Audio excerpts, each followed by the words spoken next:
자녀를 향한 부모의 마음과 자세는 어떠해야 하는지 오늘 말씀을 통하여 함께 살펴보고자 합니다.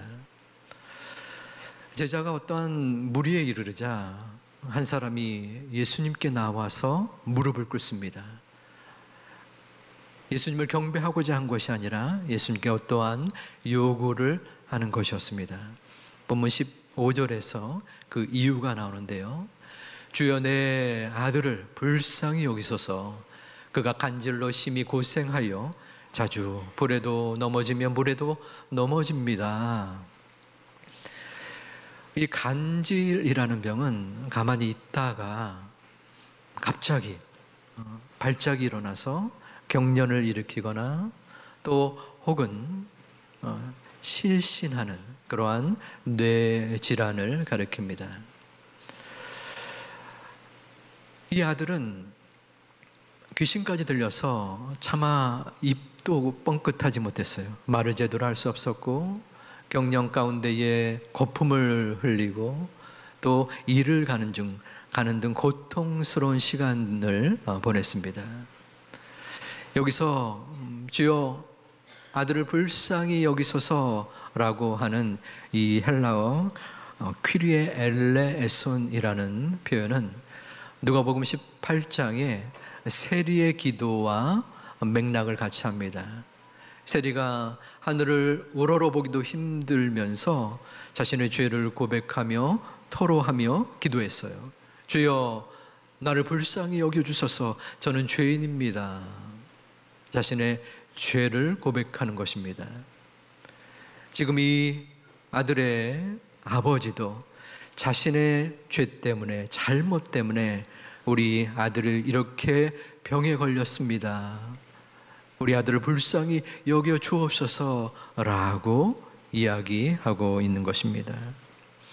그동안 이 아버지는 온갖 노력을 다하여 아들을 고치려 했습니다. 하지만 별 수가 없었던 것이죠. 여러분, 이 아버지의 마음이 이해가 됩니까? 경험하지 않고서는 알 수가 없는 수준이지 않나 싶습니다.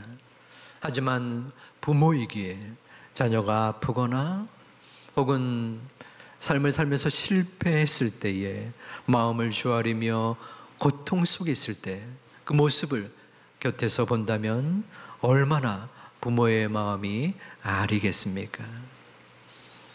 이 아버지는 내가 할 수 있는 것이 없다라고 지금 처절하게 주님 앞에 나와서 엎드려 간구하고 있는 것입니다. 우리가 믿는 이로서 자녀들 향하여 가져야 되는 부모의 마음은 이 간질 걸린 아버지의 마음, 내가 부모로서 할 수 있는 것이 없습니다. 자신의 무능함을 인정하는 것입니다. 하나님 앞에 무능함이라니요, 제가 얼마나 자녀를 위하여 애를 쓰며 노력했는데요, 제가 드린 이 말에 동의하지 못하거나 혹은 반발감을 지니신 분들도 계실 것입니다. 하지만 이 말에는 저의 지난날의 삶의 모습이 함께 연관이 되어 있습니다. 저는 좋은 부모가 되고 싶었습니다. 좋은 부모라는 것은 여러 가지 의미가 있죠. 돈을 많이 벌어서 자녀가 원하는 것은 다 줄 수 있는 부모도 좋은 부모지만 친구 같은 아빠가 되고 싶었어요. 왜냐하면 저의 아버지, 저희 세대의 부모님, 특히 아버지는 엄한 아버지의 이미지가 있었습니다. 마음으로는 자녀를 사랑하지만 그 표현이 서툴렀었죠.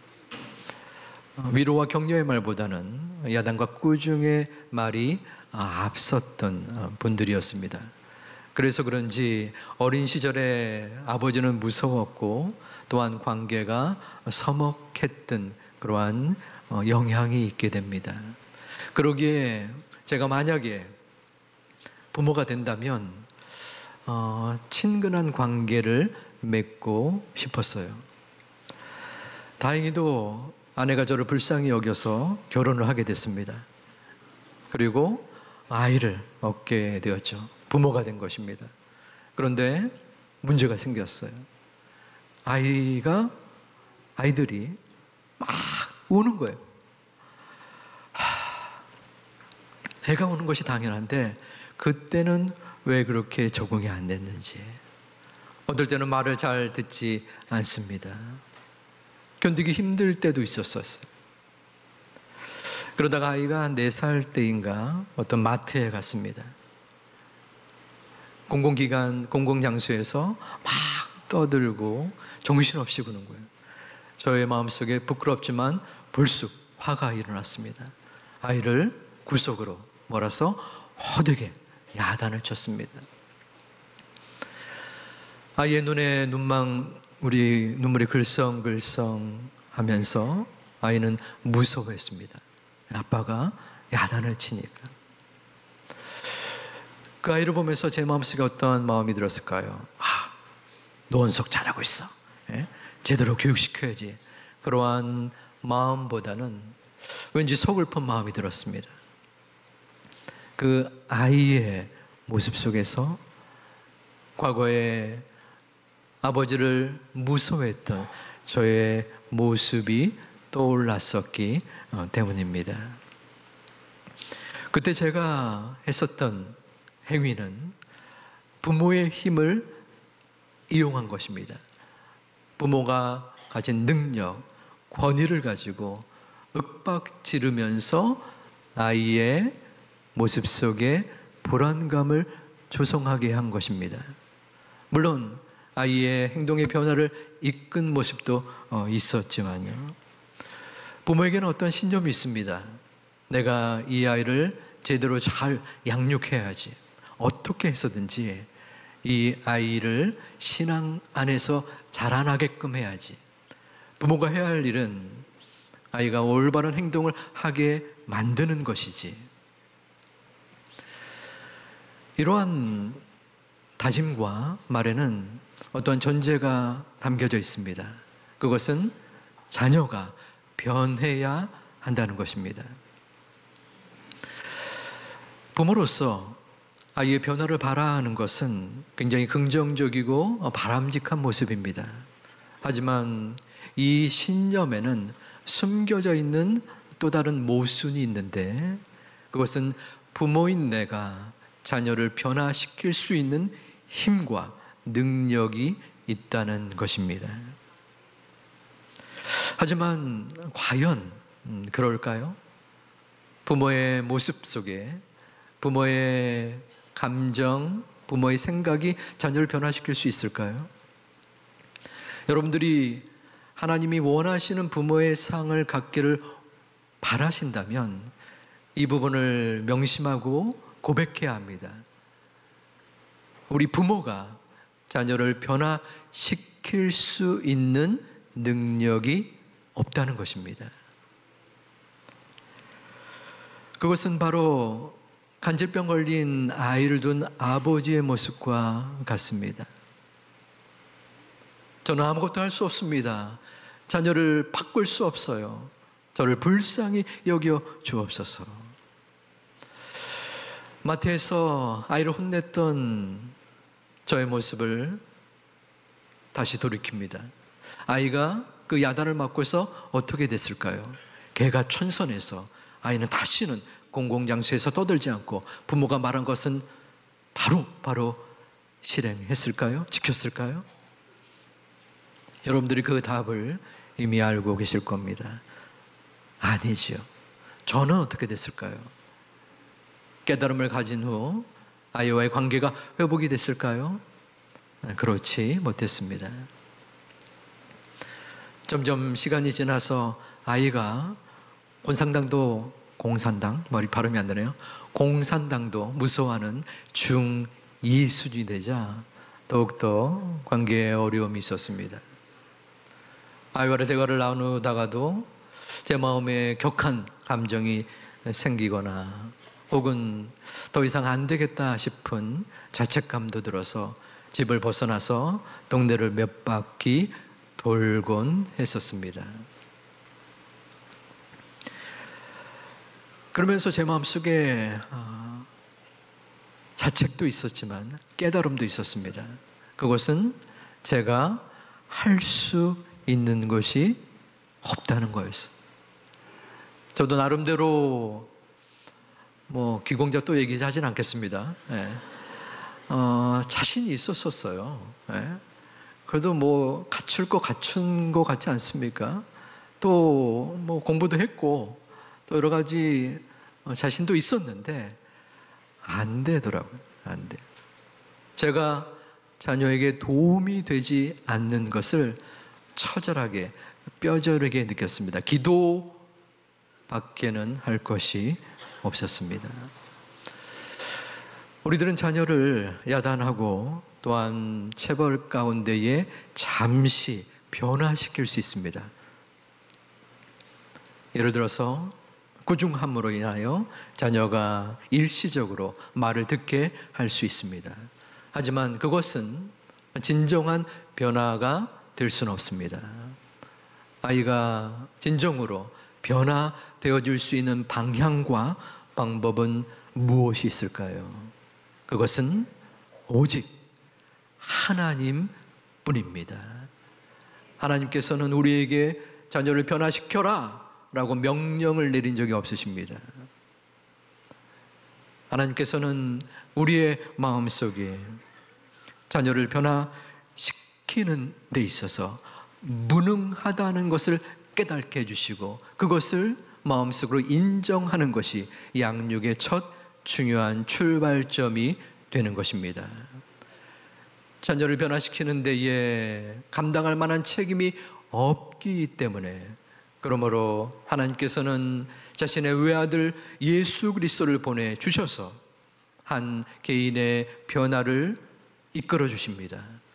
대신 우리 부모를 대신하여 그 자녀의 변화의 책임을 짊어지신 것입니다.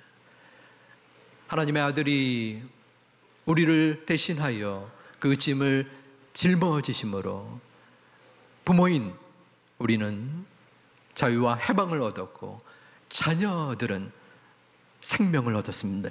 이것이 복음인 것입니다. 그러기에 부모가 해야 할 일은 자녀를 변화시키는 것이 아니라 그 변화의 진정한 모토요 또한 전제요 근본이 되는 하나님께 우리는 쓰임받을 수밖에 없는 도구인 것을 바라보고 그 주님 앞에 나아가는 것입니다. 주님 안에서 무능함은 무기력함이 아닙니다. 우리는 무능하지만 주님은 분명 능력 많고 소망이시기에 그 주님께 우리의 자녀들, 우리의 가정을 맡길 수 있는 제2 가족들 되시기를 주님의 이름으로 축원합니다. 하나님께서 두 번째 우리에게 주시는 부모의 모습은 능력보다 은혜를 구하는 자입니다. 우리의 무능함을 고백하고 인정한 후에는 은혜를 구해야 합니다. 간질병 걸린 아이를 둔 아버지는 먼저 제자들에게 갔습니다. 제자들이여 우리 아이의 병을 고쳐주옵소서. 하지만 그들은 병을 고칠 수 없었습니다. 이후에 이 아버지는 마지막의 심정으로 지푸라기도 잡는 마음으로 예수님을 찾아온 것입니다. 이 동일 기사를 기록해 놓은 마가복음 9장 34절에서 이 아버지는 고백합니다. 내가 믿나이다. 나의 믿음 없는 것을 도와주옵소서. 믿음으로 주님 앞에 나아온 것입니다. 이어진 35절에서 주님은 그 아이의 병을 고쳐 주셨습니다. 말 못하고 못 듣는 귀신아 내가 내게 명하노니 그 아이에게서 나오고 다시 들어가지 말라. 아버지는 오직 은혜만을 구했고 예수님께서는 그 은혜를 베풀어 주신 것입니다. 하나님께서 여러분을 부모로 삼으신 것은 여러분이 능력이 있어서가 아닙니다. 하나님은 자신의 커다란 소중한 임무를 맡기실 때 능력자를 부르지 아니하셨습니다. 모세가 그러했습니다. 모세는 자신감과 의협심이 있었습니다. 40살의 나이, 자신의 동족을 괴롭히는 애굽 사람을 쳐 죽였습니다. 그때 그는 생각했습니다. 야, 이집트의 왕자인 내가 이제 이스라엘 민족을 해방시킬 수 있는 기회가 왔다. 애굽인을 쳐 죽였으니 모든 동족들이 나를 메시아로, 나를 지도자로 추대할 것이다 라는 생각을 가졌으나 하나님은 그러한 모세를 지도자로 부르지 않았습니다. 40년 동안 목동으로 광야에서 양을 친 후에, 그 후에 모든 힘이 빠지고 자존감도 떨어진 80세 노인을 부르신 것입니다. 왜 그랬을까요? 이해가 되지 않지 않습니까? 왜 젊을 때 부르지 않고? 하나님은 이 땅에서의 성취, 성공에 관심이 없거나 적으십니다. 하나님의 관심은 우리 인간이, 우리들이 얼마나 하나님 앞에 영광을 돌리느냐입니다. 그러므로 능력의 모세를 삼으신 것이 아니라 연약하지만 은혜를 구하는 모세를 택한 것입니다. 우리 부모가 그렇습니다. 우리 부모는 하나님의 지으심을 받은 창조의 피조물로서 하나님을 의지하고 하나님께 은혜를 구하는 존재를 우리 아버지 하나님은 원하시는 것입니다. 자녀를 잘 양육하고 키우겠다라는 능력보다 오직 은혜를 구하는 우리 부모님들, 할아버지, 할머님들 되시기를 주님의 이름으로 축원을 드립니다. 소위 능력 있는 부모는 자신감과 자부심으로 똘똘 뭉쳐 있습니다. 자신의 생각에 확신을 가지고 그러므로 판단에 심취하는, 과신하는 경향이 있게 되지요. 그러한 분들은 자녀를 이해하거나 기다리려고 하지 않습니다. 그리고 자녀 또한 자신처럼 능력이 있기를 바라기 때문에 그 기준에, 그 능력에 미치지 못하는 자녀가 있을 경우 노발대발합니다. 어떠한 어머니가 상담을 요청했었습니다. 그녀의 고민은 남편과 자녀의 관계의 어려움이었습니다. 남편은 명문대를 졸업했습니다. 매사에 자신감에 넘쳐 있었습니다. 그런데 아이는 그 기준과 수준에 못 미치는 거예요. 그래서 아이가 성적이 조금만 떨어져도 또 뭘 가르치다가 모를 때에 왜 그것도 모르냐고, 어떻게 이것도 모를 수 있느냐, 빈잔을 내리고 야단을 치는 것이었다는 거죠. 당연히 그 관계가 좋을 수 없는 거였습니다. 하지만 아버지는 느끼지 못합니다. 깨닫지 못해요. 그 가정 위에, 그리고 아버지에게 필요한 것은 무엇일까요? 그것은 아이가 좀 더 열심히 해서 공부를 잘하고 능력을 갖추는 것보다 그 가정에 필요한 것은 하나님의 은혜입니다.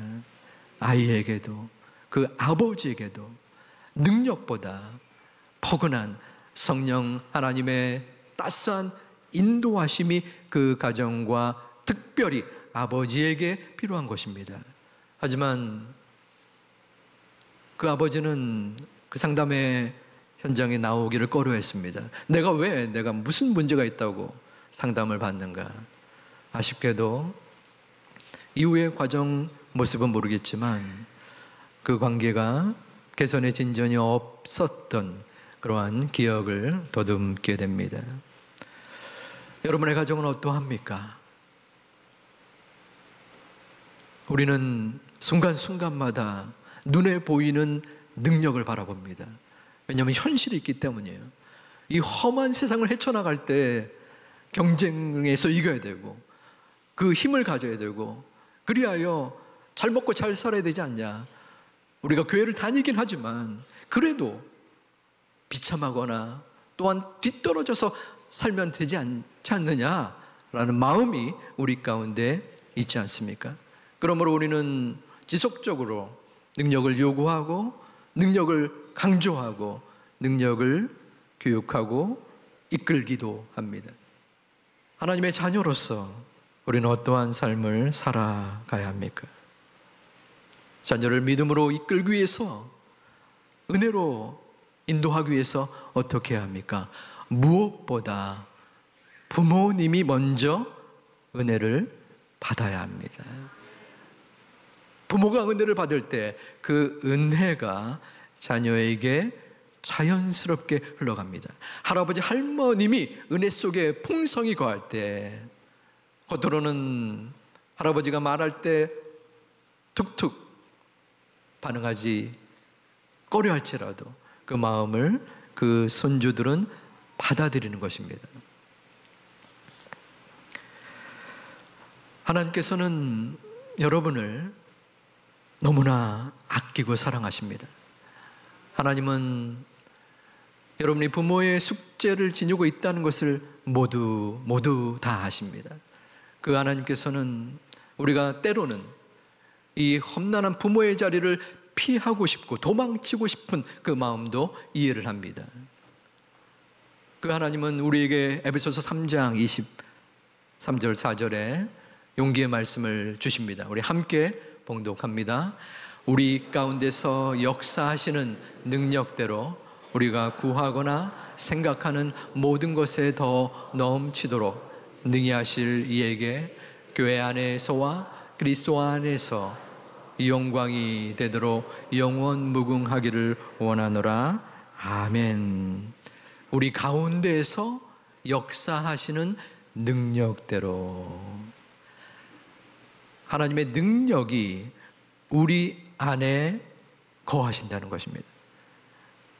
이 사실을 믿음의 눈으로 받아들이십니까? 하나님의 능력이, 하나님의 성령이 지금 저와 여러분 안에 거하고 계시다는 것입니다. 지난날 부모로서 내가 미치지 못하는 그 험악한 지난 세월 가운데서도 하나님은 우리와 함께 하셨습니다. 지금 이 순간도 앞뒤를 돌아봐도 도저히 헤쳐나갈 수 없는 막막함의 순간 속에서도 내가 부모로서 오늘 보이지 못해서 우리 아이가 저 모양이 됐는가 하는 마음의 한탄과 죄책감 속에서도 하나님은 우리와 함께 하십니다. 우리는 부족할지라도, 연약하여 하나님 앞에 부끄러워서 얼굴을 들지 못할지라도 주님의 은혜는 우리를 버리지 아니하시고 우리를 붙잡으시고 끝까지 인도하여 주십니다. 우리 하나님은 자신의 무능함, 부족함을 인정하고 그 주님 앞에 무릎 꿇는 자를 최고의 부모로 삼으십니다. 그러기에 부모가 처음일지라도, 완벽하지 않을지라도 괜찮습니다. 완벽한 사람은, 완벽한 부모는 이 땅에 없습니다. 완벽한 분은 오직 하나님 한 분뿐입니다. 그 하나님이 우리의 마음속에 임재하여 주십니다. 여기는 부모님들이 계십니다. 그리고 부모가 되고 싶어서 간절하게 노력하고 애타게 기도하는 분들이 계십니다. 부모는 아닐지라도 하나님께서 남기신, 하나님께서 부여하신 그 사명의 자리를 감당하고 계시는 분도 계십니다. 그 사명의 자리를 채우기 위하여 하나님은 어떻게 우리를 이끌어 주시나요? 다른 여러 가지가 있지만 다시 한번 말씀드리면 능력이 아니라 은혜라는 것입니다. 우리의 힘으로, 우리의 능력으로 우리의 가정을 이끌어 나가겠다라는 생각을 할 수 있지만 결국에는 은혜가 나와 우리의 자녀들, 우리의 가정을 움직이시고 인도하여 주실 것입니다. 우리 사랑하는 제2가족, 올 한 해에 우리는 행복한 가정을 소망하고 기도합니다. 행복한 가정은 우리의 노력도 있지만 하나님께서 인도하여 주시는 것입니다. 그 은혜를 마음속에 모시고 간구하고 나갈 때에 우리의 구원자 되시고 인도자 되시고 우리의 모든 책임자 되시는 하나님께서 여러분들의 가정을 돌보아 주심을 마음에 믿고 나아가는 하나님의 자녀들 되시기를 주님의 이름으로 축원드립니다.